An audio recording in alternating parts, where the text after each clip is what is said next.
இந்தியாவின் மகளான சுனிதா வில்லியம்ஸ் பத்திரமாக பூமிக்கு திரும்ப வேண்டும். பல்லாயிரம் மைல்கள் தூரத்தில் இருந்தாலும் பாரதத்தின் இதயம் உங்களுக்கு நெருக்கமாக இருக்கும் என பிரதமர் மோடி வாழ்த்து. ட்ரெக் தமிழ்நாடு சுற்றுலாவை அர்த்தமுள்ளதாக மாற்றியுள்ளது என்று முதலமைச்சர் மு.க.ஸ்டாலின் பெருமிதம். மலையேற்ற பயணிகளை அதன் மயக்கும் இயற்கை அழகில் வரவேற்க தமிழ்நாடு தயாராக உள்ளது என்று வலைதள பதிவு. திமுக ஆட்சி முடிய ஓராண்டை உள்ள நிலையில் ராமேஸ்வரத்தில் விமான நிலையம் அறிவிப்பு எப்படி சாத்தியம் என செல்லூர் ராஜு கேள்வி. ஏர்போர்ட் அமைப்பது என்பது ஜீபூம்பா போன்ற வேலை கிடையாது என அமைச்சர் தங்கம் தென்னரசு பதில்.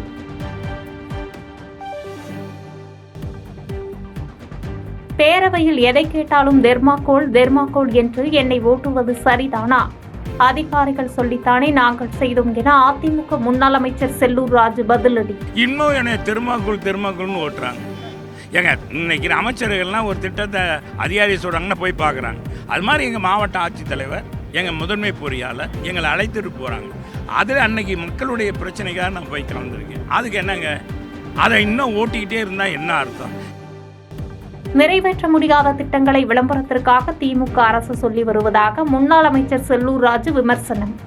சபாநாயகர் நடுநிலையோடு இல்லை, ஆசிரியராக இருந்தவர் தன்னை போன்று கடைசி பெஞ்ச் மாணவர்களுக்கு உதவ வேண்டும் என்று கருத்து.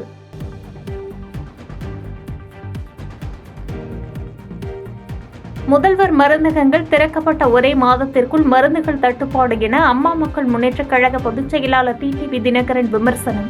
அரசியல் காழ்ப்புணர்ச்சியில் திட்டங்களை தொடங்குவதை நிறுத்திவிட்டு அம்மா மருந்தகங்கள் போன்ற மக்களின் மகத்தான ஆதரவு பெற்ற திட்டங்களை தொடர்ந்து நடத்திட முன்வர வேண்டும் என்று வலியுறுத்தல்.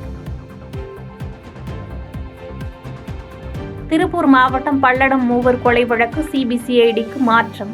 கொலை சம்பவம் நிகழ்ந்து 110 நாட்களாகியும் துப்பு துளங்காமல் போலீசார் திணறிய நிலையில் நடவடிக்கை. நாடாளுமன்றத்தில் எதிர்க்கட்சிகளுக்கு பேச அனுமதி இல்லை என்று ராகுல் காந்தி குற்றச்சாட்டு. இதுதான் புதிய இந்தியா என ராகுல் காந்தி சாடல். கும்பமேளா விவகாரத்தில் பிரதமர் மோடி சொல்வதில் உடன்படுகிறேன். ஆனால் கும்பமேளா நிகழ்வில் கூட்ட நெரிசலில் சிக்கி உயிரிழந்தவர்களுக்கு பிரதமர் மோடி ஏன் அஞ்சலி செலுத்தவில்லை என்று ராகுல் காந்தி கேள்வி. பாதகம் செய்பவரை கண்டால் நாம் பயம் கொள்ளலாகாது பாப்பா.